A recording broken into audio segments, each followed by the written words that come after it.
कैसे हैं आप लोग? तीन तीन तीन, क्या है तीन? अभी आपको पता लगेगा कुछ देर के बाद। स्वागत है आपका शिक्षाविद शिवांश में। आज हम करेंगे डीएलएड तृतीय सेमेस्टर के संस्कृत विषय के लघु क्वेश्चंस। और कितने करेंगे? 3 क्वेश्चंस। ये 3 क्वेश्चंस बहुत ज़रूरी, बहुत इम्पॉर्टेंट क्वेश्चंस हैं। ये सवाल प्रश्न पत्र में अगर डायरेक्ट सीधी तरीके से नहीं आए तो घुमा फिरा के ज़रूर आएंगे, 100% आएंगे। इन 3 क्वेश्चंस को पहला, दूसरा, तीसरा पूरा रट लीजिए, याद कर लीजिए, समझ लीजिए। 100% ये एग्ज़ाम में आएंगे। आज का भी वीडियो हम सिर्फ इसमें वीडियो में 3 ही क्वेश्चंस करेंगे। पूरा वीडियो देखिएगा और साथ ही साथ याद करते हुए चलिएगा। नहीं याद होता है तो वीडियो को बार बार देखिएगा। हमारे चैनल पे और भी सब्जेक्ट्स के वीडियो पड़े हैं, हमने डाल रखे हैं। सामाजिक अध्ययन का है, विज्ञान का है, हिंदी का है। आप लोग जरूर देखिए, प्लेलिस्ट हमने बना रखी है। चलिए आज का अब हम संस्कृत के लघु प्रश्न, सिर्फ 3 प्रश्न मोस्ट इम्पॉर्टेंट शुरू करते हैं। आइए चलते हैं स्क्रीन की तरफ। डीएलएड तृतीय सेमेस्टर संस्कृत 2016 से 2024 इम्पॉर्टेंट लघु उत्तरीय प्रश्न। ये 3 सवाल इसलिए हम कह रहे हैं कि एग्ज़ाम में आएंगे या आ सकते हैं, क्योंकि पिछले साल में 2016 से 2024 तक के अगर आप देखेंगे पेपर्स उठा करके, इन 3 सवालों को घुमा फिरा के या सीधी तरीके से भी पूछा गया है। इसलिए पूरी उम्मीद है कि इस बार भी ये सवाल पेपर में आ सकते हैं। चलिए शुरू करते हैं हम अपना पहला प्रश्न नंबर 1। कारक, विभक्ति एवं चिन्ह के ज्ञान पर टिप्पणी लिखें, अथवा संस्कृत भाषा में कारक कितने होते हैं सभी के नाम भी लिखिए। इसका उत्तर देखते हैं कि हम कारक किसे कहते हैं। किसी वाक्य में क्रिया से संबंध रखने वाला पद कारक कहलाता है। हिंदी में कारक की संख्या 8 है, परंतु संस्कृत में कारकों की संख्या या कारक की संख्या 6 होती है। और कौन कौन से कारक होते हैं संस्कृत में? संस्कृत में 6 कारक होते हैं: कर्ता, कर्म, करण, संप्रदान, अपादान और अधिकरण। विभक्ति क्या होता है? तो विभक्ति शब्द का प्रयोग होता है विभाग के लिए, अर्थात कारक में सप्तमी तक 7 विभक्ति हैं। देखते हैं, इसको और समझते हैं। आइए, ये है हमारे कारक, विभक्ति एवं उनके चिन्ह। ये हमारी विभक्ति है प्रथमा विभक्ति। कारक कर्ता और चिन्ह है ने। द्वितीय विभक्ति कर्म, कारक है और चिन्ह है को। तृतीय विभक्ति कारक है करण और चिन्ह है से, के द्वारा।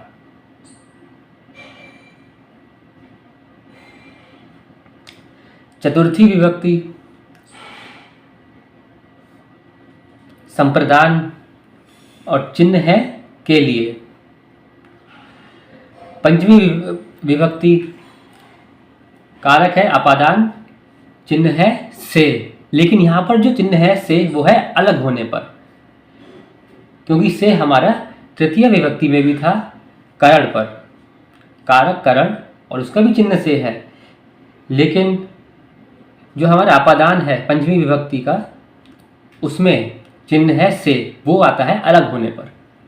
षष्ठी विभक्ति संबंध कारक, इसका चिन्ह है का, के, की, रा, रे, री। सप्तमी विभक्ति कारक है अधिकरण। इसका चिन्ह है में, पर, पे।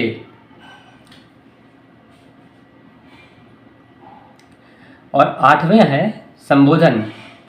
तो संबोधन कारक है और विभक्ति भी संबोधन है और चिन्ह है भो, हे, अरे। इसको हम ऐसे भी याद करते हैं, हम लोगों ने बचपन से किए होंगे। कर्ता ने कर्म को करण से संप्रदान के लिए अपादान से संबंध काके की रारेरी अधिकरण में पर संबोधन हे अरे, ऐसे हम लोग याद करते हुए आए हैं और उम्मीद है मुझे आप लोगों को ये याद भी होगा। चलिए अब चलते हैं दूसरे प्रश्न पर। प्रश्न नंबर 2, समास किसे कहते हैं? समास के प्रमुख भेद बताइए। तो समास का अर्थ होता है संक्षेप में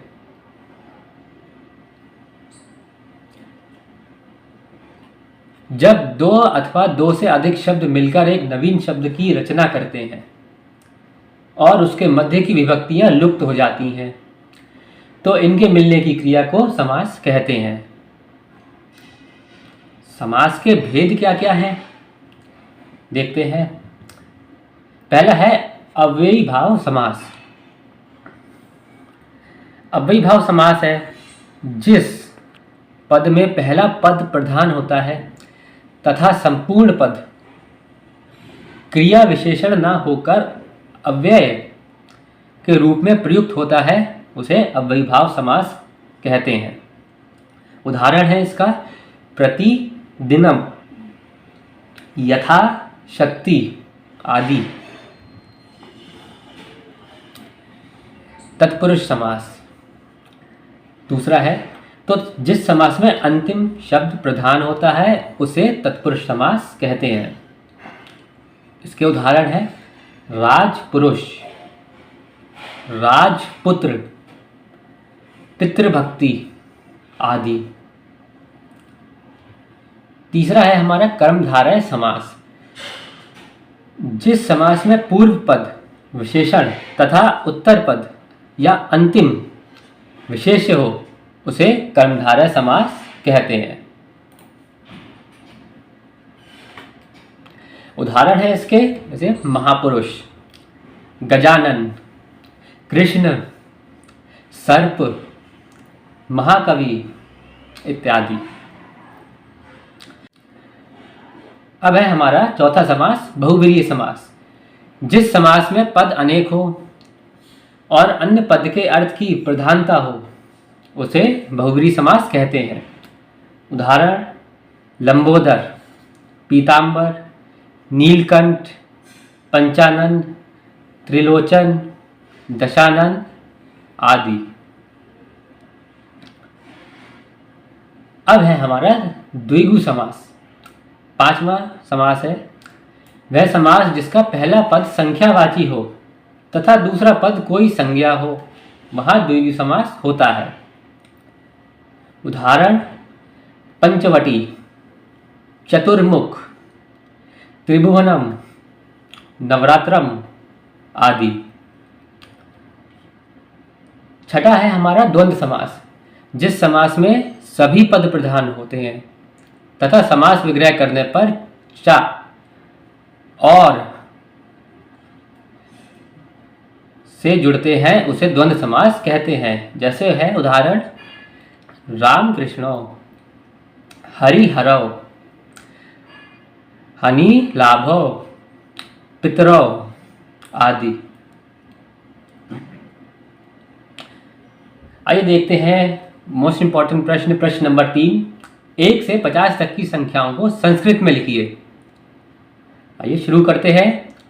तो 1 से 50 तक की संख्याएं निम्नलिखित हैं संस्कृत में। पहला 1 को कहते हैं एक, 2 को कहते हैं द्वि, 3 को त्रय, 4 को चत्वार, 5 को कहते हैं पंच, 6 को षट, 7 को सप्त, 8 को अष्ट या अष्टव, 9 को नव, 10 को कहते हैं दश, 11 को एकादश, 12 को द्वादश, 13 को त्रयोदश, 14 को